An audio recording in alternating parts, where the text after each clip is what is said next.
Hello students, today we will start our second chapter of economics, sectors of Indian economy. बेटा आज हम अपने 10th class में SST में इकोनॉमिक्स में सेकंड चैप्टर स्टार्ट करेंगे, सेक्टर्स ऑफ इंडियन इकोनॉमी। ठीक है, तो भारतीय अर्थव्यवस्था के क्षेत्र। देखो बेटा, इसमें हम बात करेंगे टू सेक्टर्स की। एक होता है ऑर्गेनाइज सेक्टर और एक होता है अनऑर्गेनाइज सेक्टर। ऑर्गेनाइज सेक्टर क्या होता है? संगठित क्षेत्र। संगठित क्षेत्र क्या होते हैं बेटा?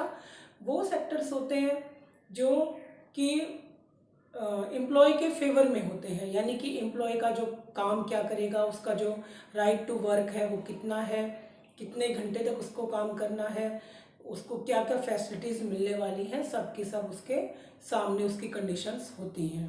ठीक है, जबकि अनऑर्गेनाइज की अगर हम बात करते हैं तो उसमें क्या होता है बेटा, उस वहाँ पर एम्प्लॉय का शोषण किया जाता है, यानी एक्सप्लॉयटेशन किया जाता है। वहाँ पर उसके जो वर्क करने का टाइम होता है वो कोई भी निश्चित नहीं होता है, उसको मेडिकल फैसिलिटीज़ नहीं दी जाती हैं, उसको कोई भी जो भी अदर फैसिलिटीज़ होती हैं, चाहे उसकी सैलरी को लेकर हो, चाहे उसके वर्क को लेकर हो, या उसकी कोई भी अगर उसको बीमारी हो गई है अचानक से, तो इसके लिए उसको कोई फैसिलिटीज़ नहीं दी जाती है।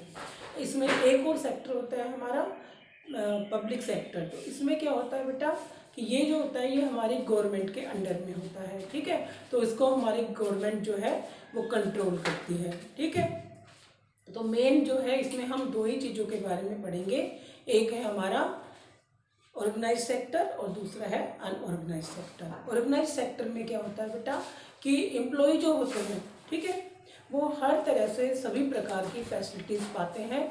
और अधिकतर सेक्टर्स में क्या होता है, जो इंडस्ट्रीज़ होती हैं, ठीक है, वो इन सब को अंडरलाइन करती हैं, यानी कि जो भी वो फैसिलिटीज़ दे रही हैं वो सब की सब वो सबके सामने होती हैं, यानी कि जो भी कंडीशंस होती हैं वो किसी भी एम्प्लॉय के फेवर में होती हैं।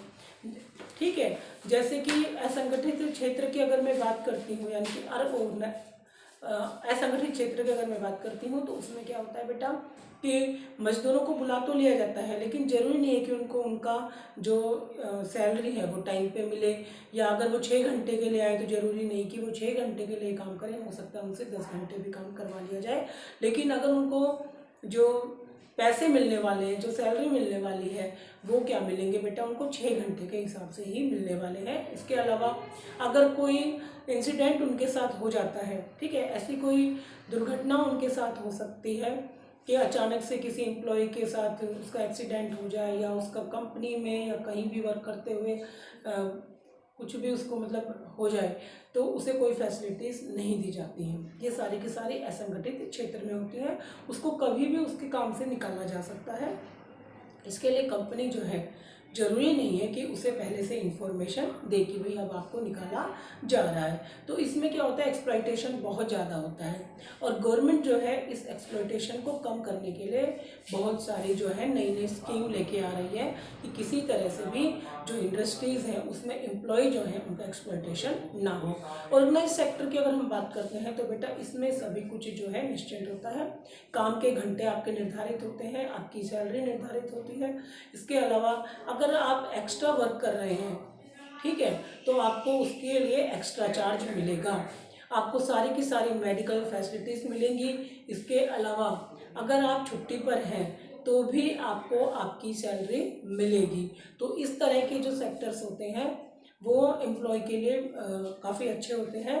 लेकिन क्योंकि धीरे धीरे हमारी जो इकोनॉमी है वो चेंज होती जा रही है, तो इसमें क्या है कि जो प्राइवेट सेक्टर्स हैं, ठीक है, उनमें बहुत ज़्यादा लोग आ गए हैं, तो जिस वजह से सरकार को कंट्रोल करना मुश्किल हो रहा है। तो जो हमारा ये चैप्टर है इसमें ये बताया गया है कि किस तरह से हम इन क्षेत्रों में अपने आप को एक्सप्लॉइट होने से रोक सकते हैं।